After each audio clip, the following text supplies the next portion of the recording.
Hello everyone, कैसे हैं आप सभी। केवीएस एनवीएस इंटरव्यू प्रिपरेशन के सेशन नंबर 2 में आप सभी का बहुत बहुत स्वागत है। पिछले सेशन में एक मोटा मोटी हम लोगों ने बात करी कि अब टीयर 2 का एग्ज़ाम हो गया है। नेक्स्ट इज़ कि हमारा इंटरव्यू है। इंटरव्यू का जो पूरा प्रोसेस होगा, यानी कि आपके जो 100 मार्क्स होंगे वो किस तरीके से इवैल्यूएट होंगे, उसके बारे में हमने पिछली कक्षा में जाना। जहाँ पर अब टीयर 2 के 100 नंबर से जितना भी आप स्कोर करते हैं उसके 85% का वेटेज होगा, और इंटरव्यू आपके 100 मार्क्स का होना है, उसको 15 में कन्वर्ट करके इधर से 85 और इधर से 15 दोनों को जोड़ करके 100 मार्क्स से ओवरऑल मेरिट बनेगी। आज की जो हमारी बातचीत है वो है स्किल्स इन इंटरव्यू। अगर हम इंटरव्यू की तैयारी कर रहे हैं तो कौन कौन से स्किल्स हमारे में होने ही होने चाहिए, और स्किल्स रटी नहीं जा सकती। स्किल जो है वो याद नहीं की जा सकती, स्किल को प्रैक्टिस करना पड़ता है। जब हम स्किल्स की लगातार प्रैक्टिस करते हैं तो वो पर्टिकुलर क्वालिटी को हम ट्रेन कर लेते हैं, और ट्रेन कर लेने से हमारे रेगुलर बिहेवियर के अंदर वो चीज़ आ जाती है। तो आज के इस सेशन में इन्हीं स्किल्स के इर्द गिर्द हमारी बातचीत रहेगी, और आज का सेशन केवल देख लेने भर से आपको कोई खास बेनिफिट नहीं होने वाला अनलेस आप इसकी प्रैक्टिस करें। और प्रैक्टिस करने के लिए अभी आपके पास प्रचुर समय है। जब आखिरी में डेट रिलीज हो जाएगी उन दिनों में आप इन स्किल्स को बहुत अच्छे तरीके से रिफाइन नहीं कर सकते। तो बेटर है कि अभी से अपने ऊपर हम काम करें और हम इन स्किल्स को मास्टर करने की कोशिश करें। देखिए, अभी तक की जो हमारी बातचीत थी उस बातचीत में स्टेप 1 जो हमारा टीयर 1 और टीयर 2 का जो एग्जाम था वो क्लियर हो चुका है। जब आप इंटरव्यू देने जाएंगे तो ये 3 चीजें आपकी उस दिन होने वाली है। क्या क्या? आपका पर्सनल इंटरव्यू, उस पर्सनल इंटरव्यू में मेजरली आपकी पर्सनैलिटी, अडेप्टेबिलिटी, बाइलिंगुअल कॉम्पिटेंस, ये सब चेक किया जाएगा। दूसरी तरफ आपसे डेमो टीचिंग करवाई जाएगी। डेमो टीचिंग यानी कि आपसे पढ़वा के देखा जाएगा कि पढ़ाने के अंदर क्या क्या स्किल्स होने चाहिए, या आप में पढ़ाने की मतलब एबिलिटीज़ हैं या नहीं, या फिर कितनी अच्छी एबिलिटीज़ हैं वो देखी जाएंगी। और साथ ही साथ आपका डॉक्यूमेंट वेरिफिकेशन होगा। ये इन चीज़ों का बड़ा ध्यान रखना है, ध्यान रखिएगा। स्टेप वाइज ये वाला स्टेप जो भी साथी टीयर 2 को क्लियर कर लेंगे उनका ये स्टेप क्लियर है। जब आप इंटरव्यू देने जाएंगे तो इंटरव्यू वाले दिन क्या क्या होगा, सबसे पहले जो स्टेप 4 है वो सबसे पहले आपका होगा, और ये दोनों की दोनों चीज़ें एक साथ होंगी। 100 मार्क का इंटरव्यू हो जाने भर से ऐसा नहीं है कि जिस दिन आप इंटरव्यू देने जाएंगे उस दिन आपसे 10-10 अलग अलग तरह की चीज़ें कराई जाएंगी, ऐसा नहीं है। पिछली बार भी ऐसी एक्सपेक्टेशंस थी लेकिन ऐसा कुछ नहीं हुआ। पिछली बार हमने सोचा था कि हो सकता है कि इंटरव्यू इस बार आपका 20 मिनट 25 मिनट तक कंपलसरी हो, क्योंकि वहाँ पे स्किल टेस्ट के नाम पे डेमो को अलग से वेटेज दिया गया था, लेकिन ऐसा कुछ नहीं हुआ। कॉमन इंटरव्यूज़ जैसे होते हैं उसी तरीके से इंटरव्यूज़ यहाँ पर हुए। तो ओवरऑल देखा जाए केवीएस एनवीएस का जो हमेशा से सिलसिला चला आ रहा है, सेम वही प्रोसेस यहाँ पर भी देखने को मिलेगा। इस बार बस अलग क्या है कि इसके अंदर टीजीटी और पीजीटी लेवल की जो वैकेंसीज हैं उसके अंदर एनवीएस और केवीएस दोनों इंक्लूडेड हैं। इसका मतलब ऐसा हो सकता है कि इस बार जैसे कि इंटरव्यू अगर लिए जाएंगे तो अब तक जैसे दिल्ली में इंटरव्यू हो रहे हैं तो दिल्ली में कोई केंद्रीय विद्यालय ही सेलेक्ट होता था जहाँ पर इंटरव्यू होते थे, लेकिन इस चीज़ की संभावनाएं हैं कि अगर गर्मी की छुट्टियों के दौरान अगर आपका इंटरव्यू शेड्यूल हो जाता है तो क्या पता नवोदय विद्यालय में भी आपके इंटरव्यूज़ कंडक्ट किए जाएं, पूरे देश में, दिल्ली में भी। तो जिस दिन आपका इंटरव्यू होगा, यानी कि आज से 1 महीना 1.5 महीना जब भी डेट आती है, तो उस दिन सबसे पहले आपको अपने डॉक्यूमेंट को वेरीफाई कराना पड़ेगा। ऐसा नहीं है कि पहले आपका इंटरव्यू हो जाएगा फिर बाद में आपका डॉक्यूमेंट वेरिफिकेशन होगा। यहाँ पर ध्यान रखिएगा, जिस दिन आपका डॉक्यूमेंट वेरिफिकेशन होगा, यानी कि आपकी डेट आ गई इंटरव्यू का, आपका कॉल आ गया, आप वहाँ पर पहुँचते हैं, सबसे पहले आपका डॉक्यूमेंट वेरिफिकेशन ही होगा। और अगर डॉक्यूमेंट वेरिफिकेशन में आपका यस हो जाता है, यानी कि अगर सब कुछ ऑल करेक्ट, जो जो चीज़ें आपने भरी हैं और पोस्ट के हिसाब से सारी चीज़ें सही पाई जाती हैं, तब तो आप इंटरव्यू के लिए आपका यस है, आप इंटरव्यू देने के लिए आपको टोकन मिल जाता है और आप इंटरव्यू के लिए फिर अपना इंतजार करते हैं। लेकिन यहीं पर अगर डॉक्यूमेंट वेरिफिकेशन में कुछ भी गड़बड़ हो जाती है, अब गड़बड़ 2 तरह की है, एक तो होता है ऑब्जेक्शन और एक होता है रिजेक्शन। ऑब्जेक्शन और रिजेक्शन का मतलब क्या है कि कभी कभार कुछ डॉक्यूमेंट ऐसा होता है कि जो वहाँ पर अवेलेबल नहीं होता, लेकिन उसके बदले आपसे अंडरटेकिंग ली जा सकती है। जैसे कि आपका रिजल्ट डिक्लेयर हो चुका है लेकिन अभी तक आपके पास डिग्री नहीं आई है, तो प्रोविजनल डिग्री के नाम पे ऑब्जेक्शन लग सकता है और आपसे एक अंडरटेकिंग ली जा सकती है कि आप ज्वाइनिंग से पहले उस चीज़ को आप जमा कराएंगे। या फिर आपका कास्ट सर्टिफिकेट हो सकता है कि आपके पास उस समय कास्ट सर्टिफिकेट अवेलेबल ना हो, लेकिन उसका एप्लीकेशन या कुछ ऐसी चीज़ हो तो आप अंडरटेकिंग देते हैं कि हाँ ज्वाइनिंग से पहले ये चीज़ आप उपलब्ध करा देंगे। तो ये तो होती है ऑब्जेक्शन वाली बात। ऐसे केसेस में आपको रोका नहीं जाता, आपको इंटरव्यू के लिए आगे भेज दिया जाता है। लेकिन रिजेक्शन वाले केसेस कौन कौन से होते हैं? जैसे कि मान लीजिए आपकी एलिजिबिलिटी चेक करी गई, टीजीटी में बहुत ज़्यादा ये होता है, आपकी एलिजिबिलिटी चेक करी गई और एलिजिबिलिटी के हिसाब से पाया जाता है कि जो रिक्रूटमेंट रूल्स थे उसके हिसाब से आप सेट नहीं बैठ रहे। जैसे कि 50% का क्राइटेरिया है कि एग्रीगेट 50% होना चाहिए, आपके पास 50% है ही नहीं, तो ऐसे में आप चाहे कितना ही प्रूफ कर लें वो आपको रिजेक्ट कर देते हैं। या फिर अगर आपका सब्जेक्ट कम्बिनेशन सही नहीं है तो भी वो आपको रिजेक्ट कर देते हैं। और फिर उसके बाद आप चाहे कितना ही लड़ लें, चाहे कुछ भी कर लें, वो बाहर का रास्ता आपको दिखा देते हैं। और फिर बाद में क्योंकि आपका इंटरव्यू ही नहीं होता तो ऐसे में सारा मामला वहीं के वहीं खराब हो जाता है। तो ऐसे में ये आप डबल ट्रिपल श्योर करके रखेंगे कि जिस भी सब्जेक्ट के लिए आपने अप्लाई किया है उस सब्जेक्ट के लिए आप 100% एलिजिबल हैं।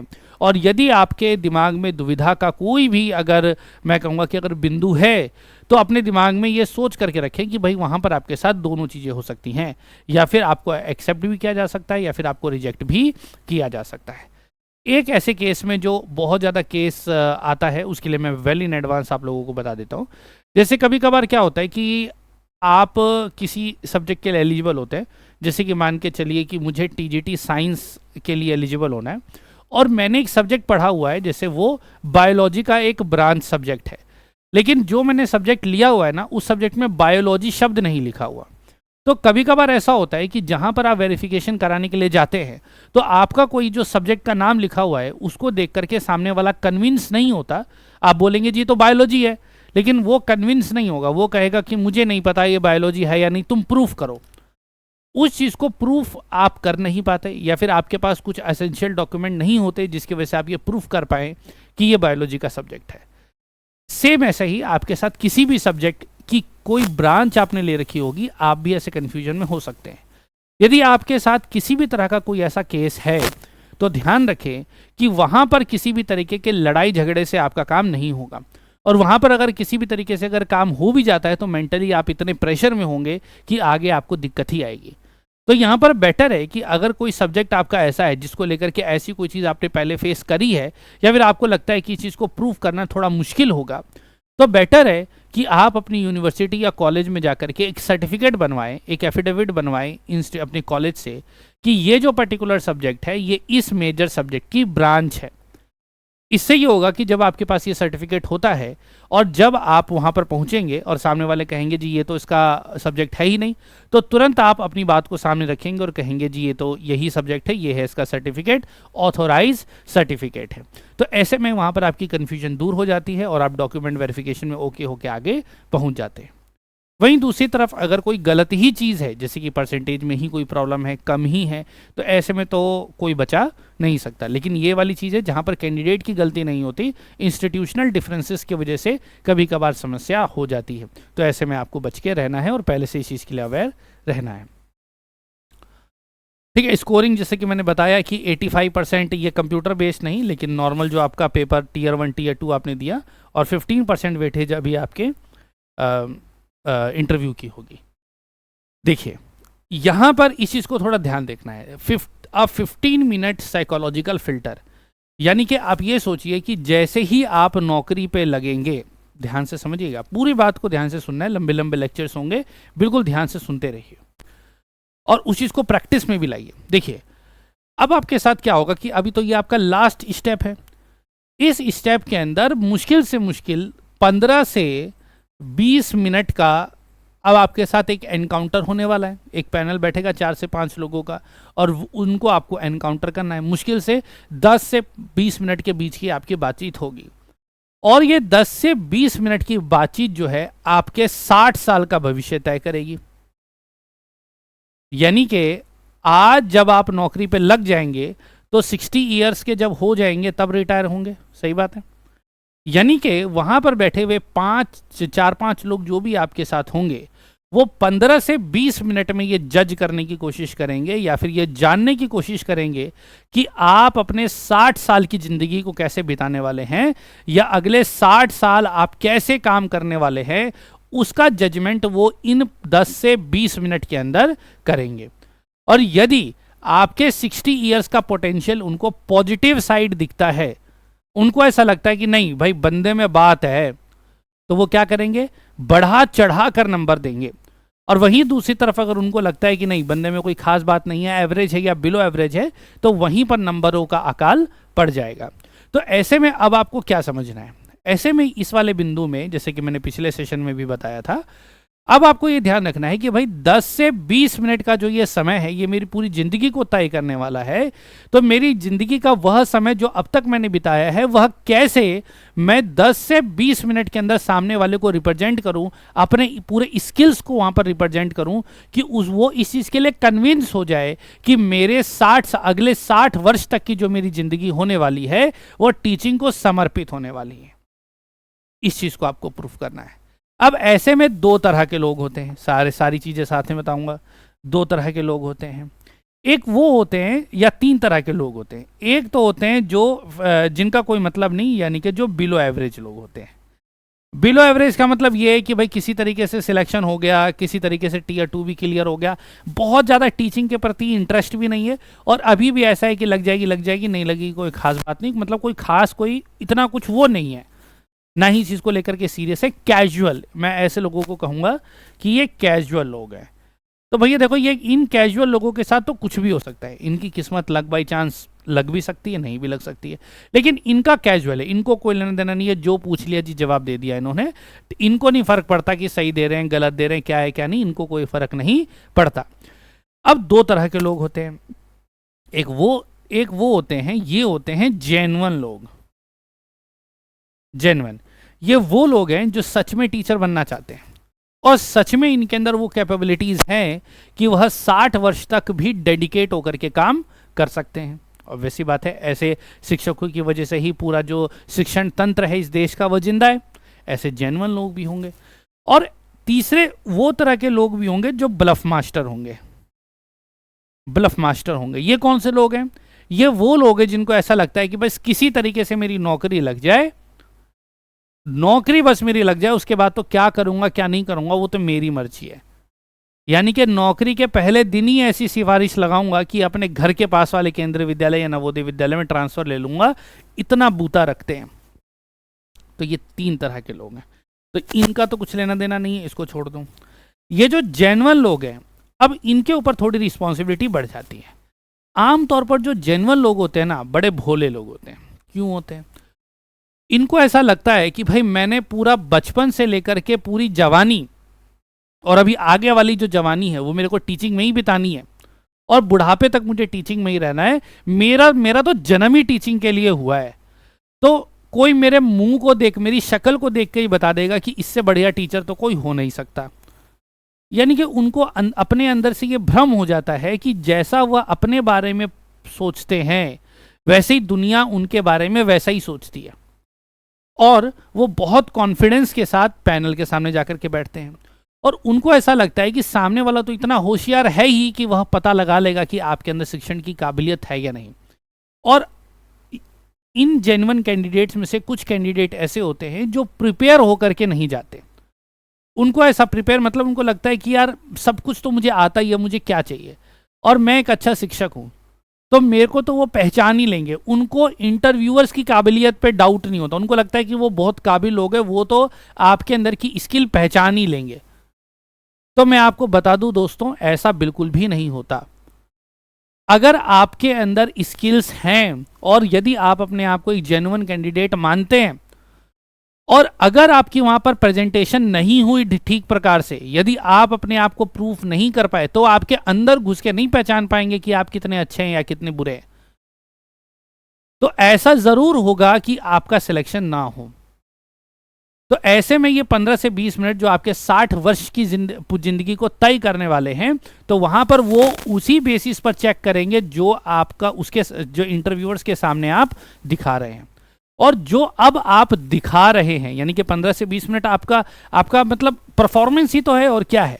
परफॉर्मेंस दो तरह का होता है, एक देख करके लगता है कि भाई एक्टिंग कर रहा है, और दूसरा देख करके लगता है कि ओवर एक्टिंग कर रहा है। तो ये एक्टिंग और ओवर एक्टिंग के बीच के अंतर ही आपको समझना है। जिसने सही तरीके से चीजें देख ली या समझ ली, समझ लो वो ब्लफ मास्टर भी होगा ना, तो वो वहां पे ऐसी एक्टिंग करेगा कि उसको सामने वाले को ऐसा लगेगा कि इससे बढ़िया टीचर कोई हो नहीं सकता। क्योंकि एक बार उसकी नौकरी लगने के बाद ना ही इंटरव्यूअर उसको जानते हैं, ना कोई उससे कुछ पूछने वाला है, उसकी जिंदगी बढ़िया चलेगी।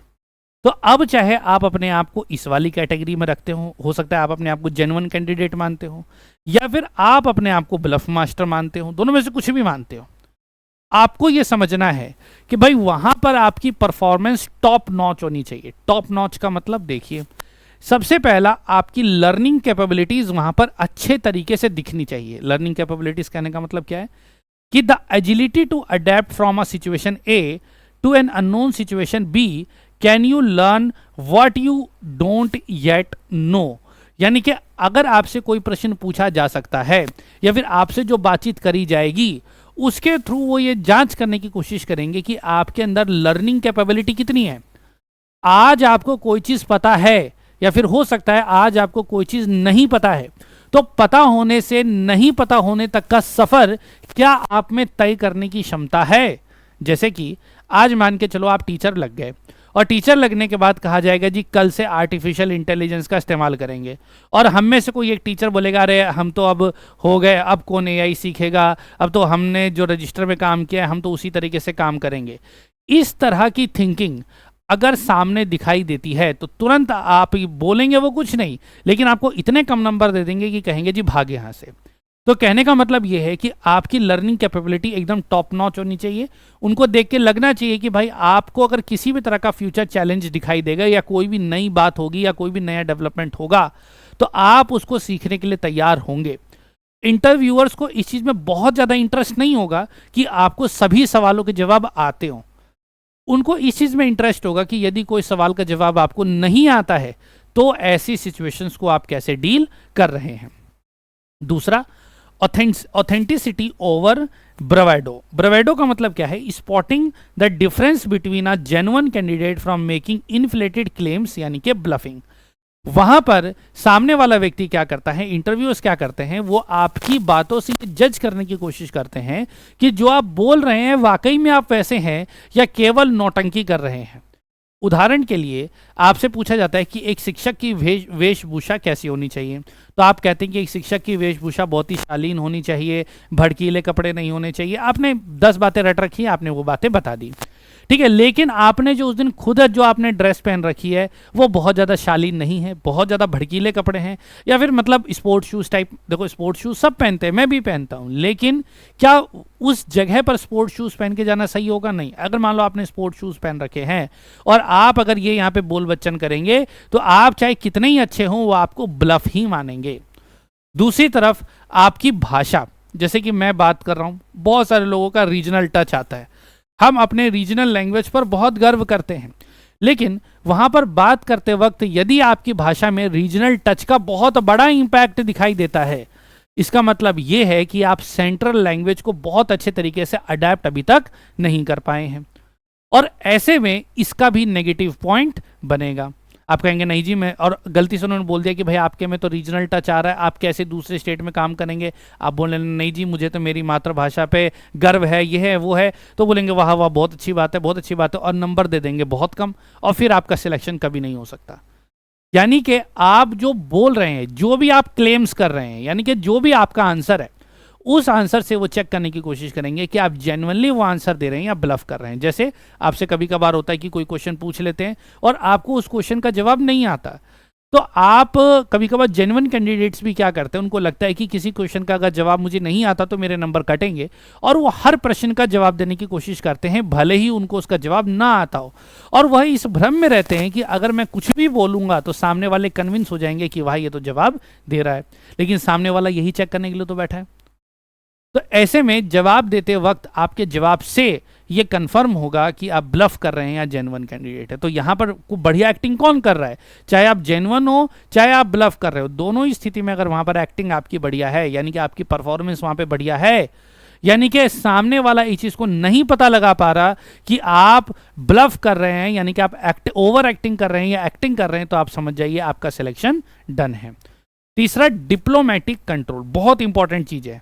कभी कभार आपसे कंट्रोवर्शियल क्वेश्चन पूछे जा सकते हैं, या फिर कोई भी ऐसी चीज़, जैसे क्या बच्चों को मारना चाहिए, क्या बच्चों को डांटना चाहिए, क्या लगता है क्लासरूम के अंदर ऑटोक्रेटिक माहौल होना चाहिए या डेमोक्रेटिक होना चाहिए, या फिर जैसी सिचुएशन अलाउ करे वैसा माहौल होना चाहिए, कैसा होना चाहिए।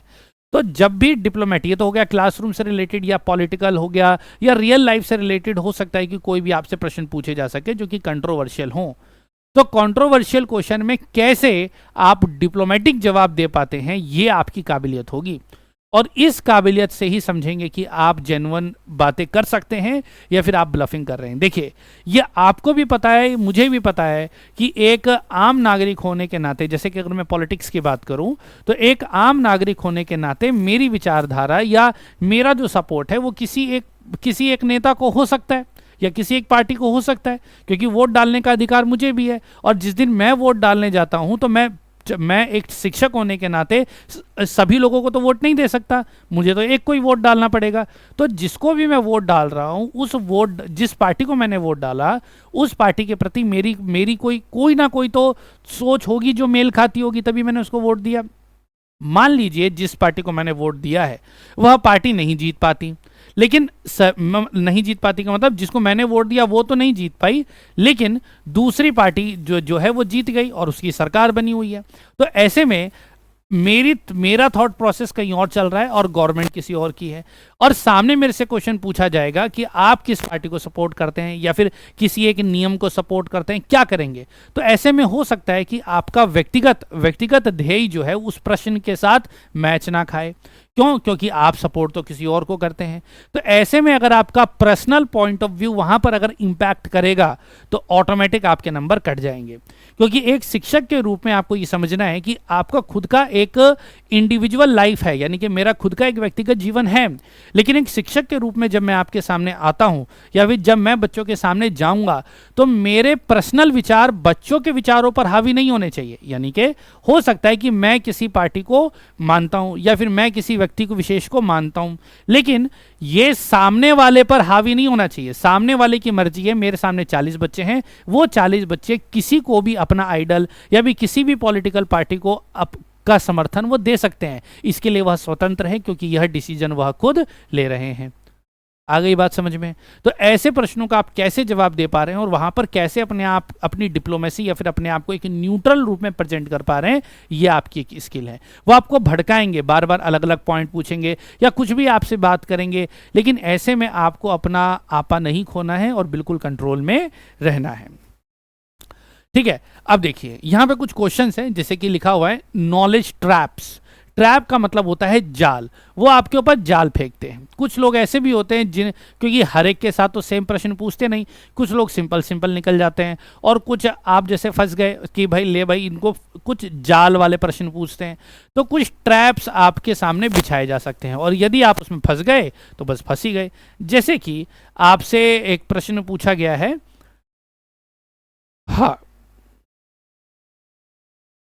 जैसे कि scenario A, what is your weakest subject. मतलब किसी ने आपसे पूछा कि ये बताओ कि आपका सबसे कमजोर विषय कौन सा है, हिंदी, इंग्लिश, मैथ, साइंस। आप English, Hindi, math, EVS, science, SST, कौन सा सब्जेक्ट आपका सबसे कमजोर सब्जेक्ट है। तो अब ये क्या है, ये ट्रैप क्वेश्चन है। ट्रैप क्वेश्चन का मतलब ये है कि अगर आप इसका कुछ भी जवाब दे देते हैं तो आपकी हार ही होनी है।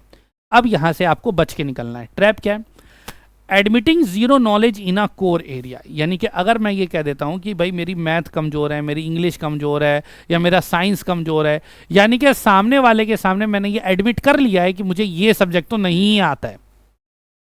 ये ट्रैप है। जैसे ही आपने इस सवाल का इस तरीके से जवाब दिया, वो समझ जाएंगे कि भाई ये एरिया कमज़ोर है। अब इसी से प्रश्न पूछेंगे और यहाँ से अगर हम प्रश्न पूछते हैं तो इसकी उत्तेजनाएं बढ़ेंगी और वहीं से इसकी वैल्यू जजमेंट हम करेंगे कि ये सही मायने में शिक्षक है या नहीं, क्योंकि एज अ टीचर हो सकता है आपको वो सब्जेक्ट पढ़ाना पड़ जाए। तो प्लेबुक मूव क्या है, यानी कि यहाँ पर आप कैसे आप इस ट्रैप से बच सकते हैं, तो ये है। तो this invite questions you can actually answer demonstrating hard work in self identify weak areas. यानी कि यहाँ पर बजाय ये कहने कि मेरे को मैथ में मुश्किल आती, मैथ मेरा कमज़ोर सब्जेक्ट है, बजाय ये कहने करके या आपको ये कहना चाहिए या फिर ये हम कह सकते हैं कि वैसे तो सभी सब्जेक्ट मेरे प्रिय हैं, लेकिन एक विषय ऐसा है जिसके ऊपर मैं बहुत ज़्यादा मेहनत करता हूँ और नई नई बातें सीखने की कोशिश करता हूँ, और वह विषय मेरे लिए मैथ्स है। मैं हर रोज़ इसके ऊपर काम कर रहा हूँ और हर रोज़ मुझे नई नई बातें यहाँ पर जानने को मिल रही हैं। ऐसा अगर आप जवाब देते हैं, मतलब आपने क्या क्या सामने प्रूफ किया, यानी कि आपने ये नहीं कहा, अगर मान लीजिए आपने ये कहा कि भाई मेरा तो कोई कमज़ोर सब्जेक्ट मेरा है ही नहीं, यानी कि ये भी क्लियर कर रहा है कि आप झूठ बोल रहे हैं, क्योंकि कोई भी कैंडिडेट इस दुनिया में नहीं हो सकता जिसको सब चीज़ सब कुछ आता हो, कोई ना कोई एरिया तो उसका वीक होता ही है। तो बजाय ये कहने कि भाई मुझे सब आता है, आपने क्या, और ये भी नहीं कहा आपने कि भाई मेरे को ये नहीं आता, आपने एक ऐसा आंसर दिया कि जहां पर आपने अपनी कमजोरी को भी अपनी मजबूती के रूप में सामने साझा किया, और क्या बताया, अपनी लर्निंग कैपेबिलिटीज को इंट्रोड्यूस किया कि मुझे कोई किसी चीज़ में समस्या आती है तो मैं उसके ऊपर लगातार मेहनत करके उसके अंदर अपने आप को उभारने की कोशिश करता हूँ। तो ये क्या है, यही वो एक्टिंग है। ब्लफ नहीं करना है। ब्लफ क्या हुआ कि जी मुझे तो सब आता है, ये ब्लफ है, ठीक है। या फिर आप ये कह दो जी मुझे तो ये नहीं आता, अब उखाड़ लो जो उखाड़ना है, ये भी ब्लफ है, ये तो जीरो मूव है। आगे चलते हैं, जैसे कन्फ्रंटिंग एन अननोन आंसर, यानी कि आपसे कोई ऐसा प्रश्न पूछा जाए जिसका जवाब आपको आता ही नहीं है, तो अब ऐसे प्रश्नों का सामना कैसे किया जाए। ट्रैप क्या है, गेसिंग, ब्लफिंग और providing disjointed answer to fill a dead air. यानी कि आप यहाँ पे क्या कर रहे हैं, आपको पता है कि इस सवाल का जवाब तो आपको आता नहीं है, तो अब आप क्या कर रहे हैं, तुक्का मार रहे हैं, कुछ भी बोल दे रहे हैं, कुछ भी बोल दिया आपने, कुछ भी मतलब कहीं से भी बनावटी आंसर बना रहे हैं या कुछ भी टूटा फूटा बोल रहे हैं। आप इस चीज़ को मान के चलिए कि सामने वाले को तो इसके बारे में पूरी जानकारी है और कम से कम ये प्रश्न वो पिछले 15 लोगों से पूछ चुका है, तो अब आपके आंसर से आराम से उसको समझ में आ जाएगा कि आप बेवकूफ़ बना रहे हैं, आपको आता है या नहीं आता है। तो उल्टे पुल्टे काम करने से अच्छा क्या है, अब हम देखते हैं। यहां पर I am currently unable to recall the exact answer, honestly preserve integrity marks. यानी कि अगर आपको प्रश्न का जवाब नहीं आ रहा है तो आपको वहां पर एडमिट करना चाहिए, जो कि जैसे लास्ट टाइम 2023 के एक्सपीरियंस जो मैं अगर शेयर करूंगा तो मैंने ये चीज़ बहुत अच्छे तरीके से सबको सिखाई थी और उन्होंने किया, इसका पॉजिटिव इम्पैक्ट भी उनको मिला। जैसे कि मान लीजिए प्रश्न पूछ लिया और आपको वो चीज़ आती नहीं, तो आप क्या बोलते हैं, माफ़ कीजिए, फिलहाल इस प्रश्न को रिकॉल करने में मैं समर्थ हूँ, लेकिन इस प्रश्न पर मैं अपना एक गैस लगा सकता हूँ या फिर जो मैं याद कर पा रहा हूँ क्या वो उसे मैं आपके साथ शेयर कर सकता हूँ।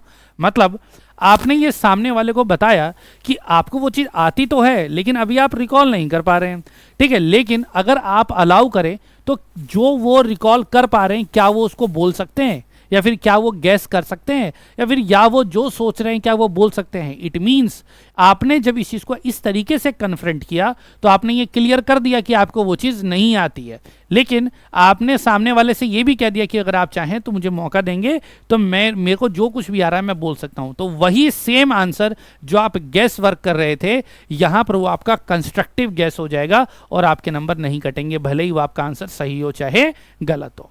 लेकिन वही अगर आपने उल्टे पुल्टे काम करे तो यहाँ पर आपके नंबर कट जाएंगे। तो यही सारी चीज़ें प्रैक्टिस में आती है। फिर एक जैसे प्रश्न है कई लोगों के साथ होता है, वो है defending a gap year. Gap year का मतलब बहुत सारे कैंडिडेट्स ऐसे होते हैं जिनकी पढ़ाई में गैप हो जाता है। गैप का मतलब जैसे 12th के बाद 2-3 साल के बाद ग्रेजुएशन कर रखी हो, या ग्रेजुएशन पोस्ट ग्रेजुएशन करने के 4-5 साल के बाद जेबीटी कर रखी हो, तो कई बार गैप ईयर हो गया, या फिर कुछ डिसकनेक्टेड कोर्सेज हम लोग करते हैं, या फिर कभी कभार ऐसा होता है कि कुछ लोग बीटेक कर लेते हैं या फिर मतलब कोई प्रोफेशनल कोर्स कर लेते हैं और उसके बाद टीचिंग में आते हैं।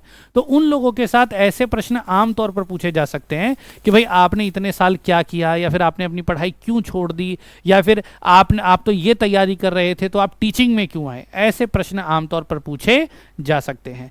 तो ऐसे प्रश्न का बहुत अच्छा जवाब आपको अभी से बना लेना चाहिए कि ऐसे सवाल का जवाब आप कैसे देंगे। ठीक है, तो यहाँ पे द प्रिंसिपल ऑफ ऑनेस्टी, यहाँ पर ईमानदार रहने की कोशिश करनी है, लेकिन ईमानदारी का कतई ये मतलब नहीं है कि वो कैजुअल लगे। जैसे कि मेरे को 3 इडियट्स का वो सीन याद है कि जब एक लड़का होता है जो उसका नाम मुझे याद नहीं आ रहा, जो फांसी लगा लेता है, जो वो ड्रोन बना रहा होता है, उसका ड्रोन उड़ नहीं रहा होता और बाद में वो फांसी ले लेता है। तो उससे वो वायरस जो प्रोफेसर जो डीन होता है वो पूछता है कि पिछले कुछ समय बाद पहले मेरे लड़के ने खुदकुशी कर ली थी, लेकिन दोपहर को मैं लेक्चर देने के लिए आया था, क्या इतने दिनों में तुमने खाना पीना छोड़ दिया, क्या उठना बैठना छोड़ दिया, तो पढ़ाई क्यों छोड़ दी। यानी कि कभी भी आपका ऐसा आंसर जो कि कैजुअल तरीके से डिफेंड करे कि आपने पढ़ाई क्यों नहीं करी, आपको हमेशा नुकसान ही देगी। ईमानदार रहना है, लेकिन इतना भी ऐसा भी गड़बड़ नहीं कर देना है कि आपका कैजुअल एटीट्यूड वहाँ पे शो हो। यानी कि आपके पढ़ाई ना करने की वजह या गैप ईयर करने की वजह या फिर आपने कोई प्रोफेशनल कोर्स कर रखा है, वहाँ से टीचिंग में स्विच करने की जो वजह है वो बहुत ही ब्यूटीफुल होनी चाहिए और कंप्लीटली आपके टीचर के प्रति डेडिकेशन को शो करनी चाहिए। जैसे कि मैं आपको एक उदाहरण देता हूं कि जैसे मान के चलिए कि आप गैप आपकी पढ़ाई हो गई, यानी कि आपने कुछ साल पढ़ाई नहीं करी, तो उसके लिए आप आंसर बनाइए कि उस दौरान मैं और मेरा पूरा परिवार फाइनेंशियल क्राइसिस से गुजर रहा था, या फिर कोविड का समय आया जिसकी वजह से हमें काफ़ी दिक्कतों का सामना करना पड़ रहा था, तो कुछ पारिवारिक ज़रूरतों के कारण ये काम किया, लेकिन रेगुलर पढ़ाई तो नहीं, लेकिन मैं अपनी इंडिविजुअल पढ़ाई कर रहा था। मान के चलिए कोई बीटेक करके टीचिंग में आना चाह रहा है, तो उससे बोला कि मैंने बीटेक करी और वह पढ़ाई भी मेरे लिए बहुत शानदार थी। कभी भी ये नहीं बोलना कि वो बेकार था, नहीं, अगर ऐसा हुआ तो वो कोर्स फिर इस देश में चल क्यों रहा है। मैंने वो पढ़ाई करी, उस पढ़ाई से मुझे बहुत कुछ सीखने को मिला और मैंने खूब उसके अंदर काम भी किया, लेकिन काम करने के दौरान मुझे धीरे धीरे ये महसूस होने लगा कि जिन चीज़ों को मैंने सीखा है, मैं वो बहुत बेहतर तरीके से लोगों को बता पा रहा था, और धीरे धीरे करके मैंने आइडेंटिफाई किया कि मेरे अंदर टीचिंग स्किल्स भी हैं। तो फिर मैंने इस वाले कोर्स के अंदर स्विच करने की कोशिश करी, उसके बाद मैं टीचिंग में आया। यानी कि कुछ ब्यूटीफुल आंसर इस तरीके से आपने बनाना है। अभी सारी स्टेटमेंट्स तो अभी मैं बता नहीं रहा, क्योंकि धीरे धीरे अब जब हमारे कोर्सेज लॉन्च होंगे तो वहाँ पर ऐसे हर एक प्रश्न का जवाब कैसे देना है मैं वो आपके अंदर धीरे धीरे करके फिट कर दूंगा। फिर क्या है, the pivot to purpose, frame a gap conclusion that this is deliberate choice, यानी कि आपको बताना है कि इसके पीछे का कारण क्या था। ठीक है, लाइफ इवेंट्स आर वैलिड। जैसे देखिए, मान के चलिए आपकी लाइफ में कुछ इवेंट हो गया है, तो सारे वैलिड इवेंट्स जो कुछ भी हुआ उसको साथ आप सहर्षा स्वीकार कीजिए और बेहतर तरीके से बताइए। पॉइंट क्या है, वो कैजुअल नहीं होना चाहिए, यानी कि आपकी लापरवाही नहीं होनी चाहिए। अब है anatomy of an ideal candidate, यानी कि अगर एक कैंडिडेट वहां पर रूम में जाकर के बैठता है तो एक आइडियल कैंडिडेट कैसे बैठता है उसको ये देखते हैं। सबसे पहला, ये आपकी सिटिंग पोजीशन होनी चाहिए।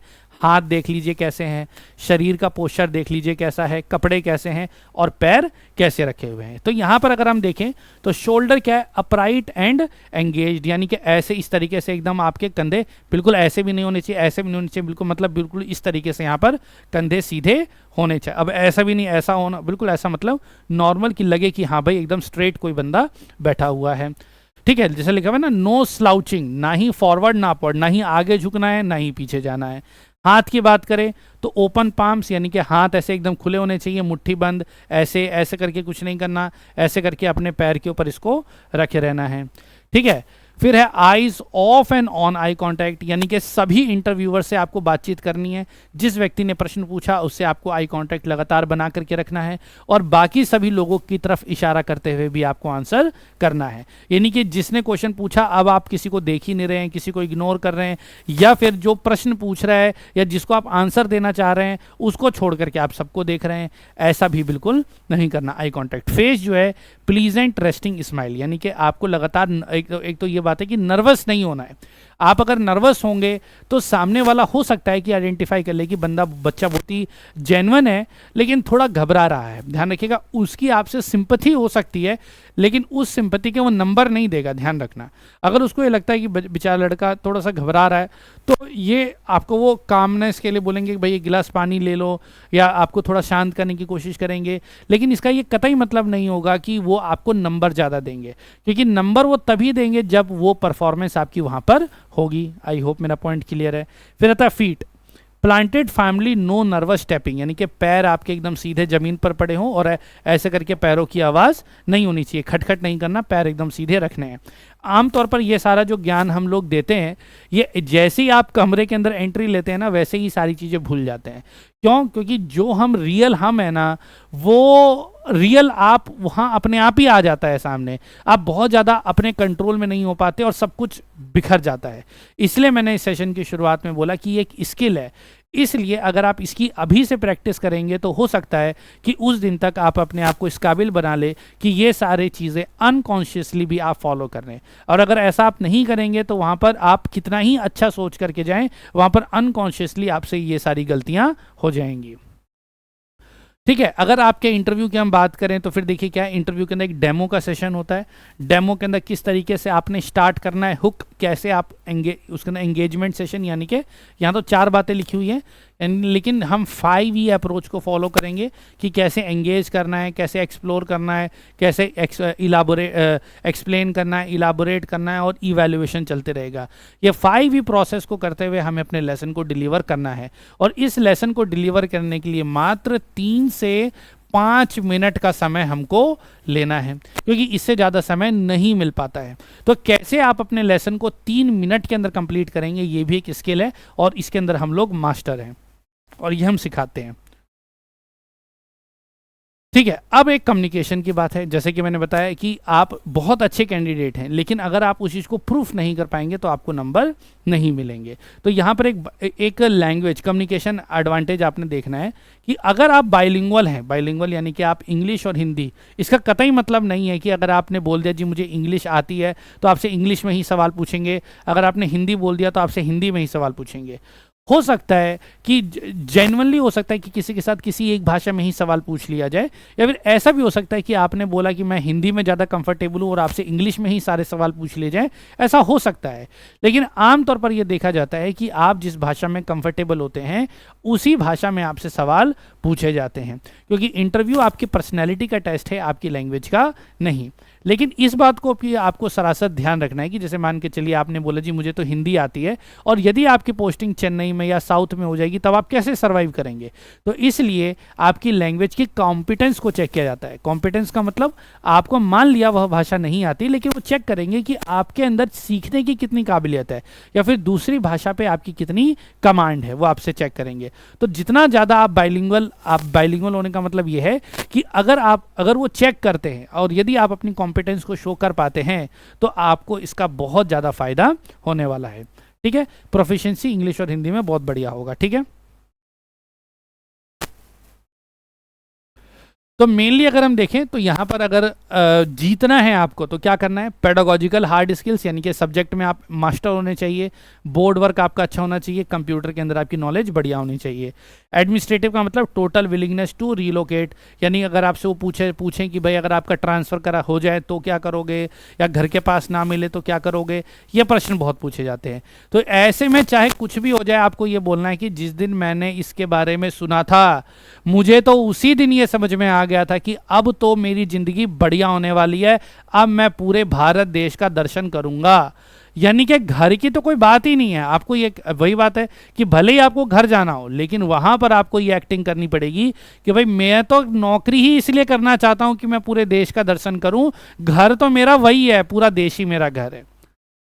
मैं अक्षरधाम गया था, वहाँ पे एक डायलॉग स्वामी नारायण का कैरेक्टर बोलता है, वो बोलते हैं कि एक साधु बोलते हैं कि आप यहाँ पर आके रहिए, तो वो कहते हैं कि बादल को भी कोई रोक सकता है क्या, और यदि बादल एक जगह रुक जाएं तो शेष धरती प्यासी रह जाएगी। तो भाई बादल का काम है चलते रहना, तो आपको ये बोलना है जी टीचर का काम, और खासकर सेंट्रल गवर्नमेंट का टीचर का काम है घूमते रहना, और घूमने में ही फायदा है। और यदि वो घूमेगा नहीं तो वो एक्सप्लोर कैसे करेगा, इस भारत देश के जीवन को वो कैसे जिएगा, अपना दर्शन वो कैसे, अपनी फिलॉसफी वो कैसे डेवलप करेगा। और मैं तो चाहता हूँ कि मेरी फर्स्ट पोस्टिंग तो ऐसी जगह मिले कि जो मेरे कल्चर, मेरे वातावरण से बिल्कुल अलग हो, ताकि मैं पहले दिन से ही कुछ नया सीखूं। मतलब आपको एकदम उल्टा ही बोलना है। उल्टा बोलने का मतलब ये है कि आपको वो ट्रांसफर की बात करें, आपको ये प्रूफ करके रहना है कि भाई मुझे तो मेरे घर आना ही नहीं है, इस तरीके से, ताकि सामने वाला ये कन्विंस हो जाए कि भाई ये तो एकदम हीरा है, हीरा। बस इस तरीके से चीज़ें होनी चाहिए। ठीक है, और 24/7 आप काम करने के लिए तैयार है, क्योंकि आप केवीएस और एनवीएस दोनों में। अब आपसे ये प्रश्न भी पूछा जा सकता है कि भाई अगर आपकी नौकरी, जैसे मान लो कोई टीजीटी या पीजीटी का कैंडिडेट है, उसे पूछ लिया जाए कि आप केवीएस में जाना चाहते हैं या एनवीएस में जाना चाहते हैं, हो सकता है ऐसा प्रश्न पूछा जाए, तो वहां पर आपको बोलना है जी मेरे लिए तो दोनों ही स्वर्ग हैं, मुझे तो कहीं पे भी मिल जाए, मुझे तो बस नौकरी चाहिए, और मुझे तो बस बच्चों के साथ रह करके घुल मिल के मेरे को तो जिंदगी जीनी है, और बल्कि मेरे को नवोदय विद्यालय में मिले तो मुझे तो और भी मजा आएगा। चाहे आपको अपने यूपी गवर्नमेंट की जॉब चाहिए हो, लेकिन वहां आपको यही बोलना है जी मुझे तो बस ऐसे ही करना है। ठीक है, और तीसरा है साइकोलॉजिकल सॉफ्ट स्किल का मतलब, और ये भी जो मैं बोल रहा हूँ कि मान के चलिए इस तरह की बातें जब हम करते हैं तो इन बातों के अंदर जेन्युइननेस होनी चाहिए, यानी कि एक्टिंग के साथ ओवर एक्टिंग नहीं होनी चाहिए। अगर ओवर एक्टिंग लगेगी तो सब गुड़ गोबर हो जाएगा। साइकोलॉजिकल सॉफ्ट स्किल की बात करें तो ऑनेस्टी होनी चाहिए, बॉडी लैंग्वेज बैलेंस होना चाहिए, और डिप्लोमेटिक कंट्रोल आपका होना चाहिए। ठीक है, ये सारी बातें करते हैं तो कुछ मेजर इवेंट्स, यानी कि मेजर जो क्रिटिकल पॉइंट जो होते हैं इंटरव्यू के, वो आपके क्लियर हो जाते हैं। अब अगर कुछ स्किल्स की अगर मैं बात करूं तो कुछ मेजर स्किल्स में सबसे पहले आता है हमारा इंट्रोडक्शन। इंट्रोडक्शन आपका फर्स्ट क्वेश्चन होता है। ठीक है, फर्स्ट क्वेश्चन होता है। जैसे ही आप एंट्री करते हैं तो इंट्रोडक्शन आपके लिए स्टार्ट है, वही आपसे बोलेंगे जी अपने बारे में कुछ बताओ। खैर बहुत सारी बातें रेज्यूम में आपने लिखी होती हैं, वहीं से रेफर करते हुए आपको अपनी बात बतानी है, क्योंकि इंटरव्यूअर सोच के नहीं आते कि आपसे वो क्या प्रश्न पूछेंगे, वो आपकी बातों से ही प्रश्न निकालते हैं। तो आपका इंट्रोडक्शन ही ये तय करेगा कि आपका इंटरव्यू कैसे होने वाला है। तो इंट्रोडक्शन को बहुत अच्छे से प्रिपेयर करके आपको चलना होता है, और जानबूझकर आपको अपने इंट्रोडक्शन में ऐसे पॉइंट्स रखने होते हैं जहां से इंटरव्यूअर ट्रिगर हों और आपको उसी से रिलेटेड प्रश्न पूछे। और ऐसे मायने में क्या होता है कि आप अपने इंटरव्यू का रास्ता खुद ही बना रहे होते हैं। और यदि हैपजार्ड तरीके से अगर आप अपने इंटरव्यू का इंट्रोडक्शन तैयार करते हैं, और यदि वहां से कोई पॉइंट मिल जाता है जिसको कि आपने तैयार नहीं कर रखा, तो आपके साथ बहुत नेगेटिव हो जाएगा। जैसे कि आपने बोल दिया जी मुझे तो खेल बहुत पसंद है, मुझे तो स्विमिंग करना बहुत अच्छा लगता है, और आपको स्विमिंग के बारे में कुछ पता ही नहीं है, तो जैसे ही स्विमिंग वर्ड आपने बोल दिया और गलती से उन्होंने स्विमिंग वर्ड पकड़ लिया, तो वहीं के वहीं आपकी कलाई खुल जाएगी और सारा गुड़ गोबर हो जाएगा। दूसरा है डेमो के बारे में मैंने आपको बता ही दिया, बाकी अपने आप में बहुत अलग टॉपिक है, तो उसको किस दिन मैं अलग से डिस्कस करूंगा। फिर चैलेंजिंग क्वेश्चन को हैंडल करना, ये भी मैंने आपको बता दिया। डिप्लोमेटिक क्वेश्चंस को कैसे हैंडल करते हैं ये सारा मैंने लिख रखा है। फिर आता है सिटिंग पोस्चर, ये भी मैंने आपको अच्छे तरीके से समझा दिया है, ये कैसा होना चाहिए, पिक्चर के साथ मैंने आपको समझा दिया है। ठीक है, फिर आता है रीडिंग स्किल्स।